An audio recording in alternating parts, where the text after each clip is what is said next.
Thank you for the lecture. Eye-opening, I would say.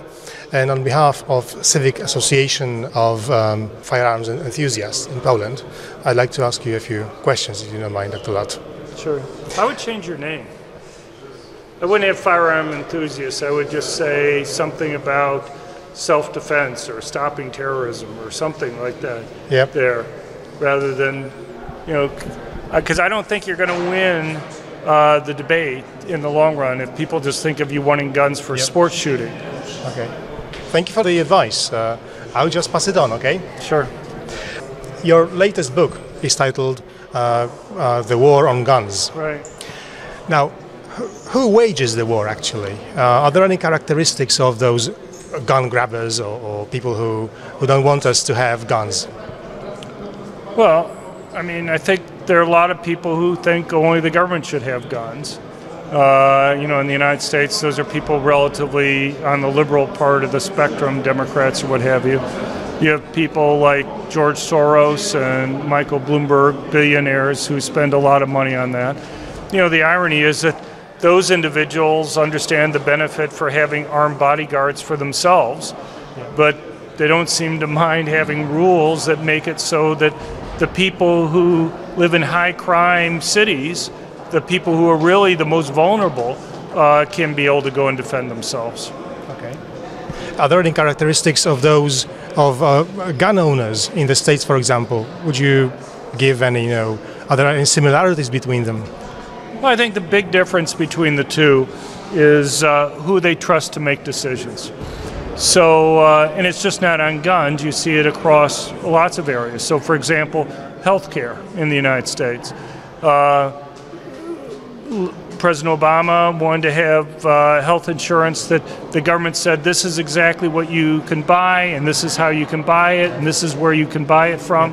Whereas the people who would oppose him would say, let the customers decide what they want to get. Let them decide where they want to go and buy it. And but a lot of liberals think that they can't trust people to make the right decisions on what insurance they should buy, and so the government should make that decision for them. Well, in some sense, guns are like the ultimate question of who do you trust. If you trust individuals with weapons, that's kind of considered the ultimate of whether you trust individuals to make decisions or not. Absolutely, yes. I see it. Apart from, I have to say one thing that's interesting to me, given that gun ownership seems to have been very common in Poland prior to World War II, and given that it's basically the communists who made it a crime to own guns here, punished by the death penalty, that you would think that there would be a reaction to that saying, why do we have a law that was imposed on us by the communists? Because the communists weren't imposing the law for the benefit of Poles. No. They were imposing the law for the benefit of them continuing to be dictatorial over Poles. Yeah. This knowledge is quite rare in Poland, I'm afraid, nowadays, unfortunately. Apart from improving citizen safety, what are the other benefits of making gun ownership more widespread? Well, that's pretty much what I focus on as citizen safety, both in terms of crime and in terms of terrorism. My research shows that police are extremely important, but I think the police themselves understand that they virtually always arrive on the crime scene after the crimes occurred. And the question is, what should people do when they're having to confront a criminal by themselves? And simply telling people to behave passively is not very good advice. And when you're talking about terrorism, police have an impossible job trying to stop terrorist attacks. You put a police officer in front of a target, he's going to be the first person killed. It's kind of like having the police officer in uniform having a neon sign saying to the terrorist, shoot me first. Yeah. And I don't understand why so much of Europe opposes letting police officers carry guns off of duty. And you trust them when they're on duty, but somehow you don't trust them 5 minutes after they're off duty. Yes, right. One of the things I mentioned in the talk was that you looked at the terrorist attack at the concert in Paris in November 2015. There were actually 8 off-duty police officers who were present there, but none of them had their guns because they were obeying the law there that forbid the police officers to carry off duty. If even a couple of them had had their guns, the situation there might have been dramatically different and 89 people may not have died. Yeah. Do you have any data concerning gun ownership among Poles in the States? No, I don't have it broken down by Poles. I mean, I have it by white or black or Hispanic, but not Poles or Czechs or Swedes or anything else in the States. Some future research maybe. Yeah, who knows? What's your personal attitude towards firearms? Well, it's changed a lot over time. When I first started doing the research, I was probably in the middle of the debate. But you know, I was very surprised by my research. My wife is Swedish. She strongly opposed any guns. We didn't own guns before I started doing the research. We wouldn't even let our kids own toy guns before I started doing the research.